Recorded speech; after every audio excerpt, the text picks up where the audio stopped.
হর হর মহাদেব। আজ শ্রাবণের শেষ সোমবার, তো উপস্থিত হয়েছি শিলাবতী মন্দিরের যে নিকটস্থ শিব মন্দির রয়েছে সেখানে।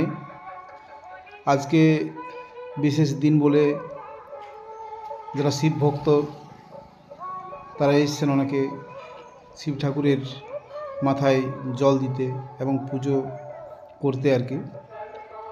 তো সত্যি একটা অসাধারণ পরিবেশ। এখানে অনেকগুলো মন্দির রয়েছে। প্রথমত মা শিলাবতীর মন্দির, যেখানে আপনারা জানেন যে শিলাই নদীর যেখানে উৎপত্তি হয়েছে সেখানে এই মন্দির, এই যে মন্দিরটা। তো এখানে মকর সংক্রান্তির দিন বছরে মেলা বসে, প্রায় 9 দিন ধরে চলে এবং নানান সাংস্কৃতিক অনুষ্ঠান হয় এখানে। এবং দূর দূরান্ত থেকে এখানে যারা ভক্ত তারা আসে এখানে মেলা দেখতে এবং মা শিলাবতীর পুজো দিতে আর কি। তো একটা দারুণ মনোরম জায়গা এখানে। আর এখানে পিছন দিকে রয়েছে আমাদের পঞ্চগ্রামীণ শ্মশান একটা রয়েছে। সব মিলিয়ে একটা দুর্দান্ত পরিবেশ এবং সেই পরিবেশে ভক্তমণ্ডলী তারা নিজেদের ভক্তি অর্পণ করছেন। তাদের যে মনের ইচ্ছা সেই ইচ্ছা ঠাকুরকে জানাচ্ছেন এবং সব মিলিয়ে একটা দারুণ পরিবেশ, দারুণ একটা পারিপার্শ্বিক সব কিছু। এই যে দেখুন দোকানও বসছে এবছর, মানে ধীরে ধীরে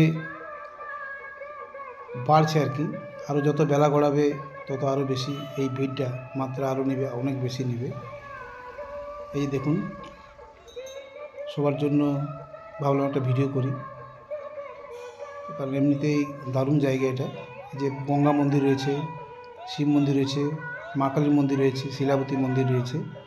আর এটা পুণ্যস্থান, কারণ এখান থেকেই শিলাবতী নদীর উৎপত্তি, যেমন তেমনি এই শিলাবতী নদীর উৎপত্তি স্থলকে কেন্দ্র করে লৌকিক উপকথা রয়েছে মা শিলাবতীর বিষয়ে আর কি। সব মিলে দারুণ আজকে দিনটা শুরু হলো আর কি। আচ্ছা, জয় হর হর মহাদেব, জয় মা শিলাবতী।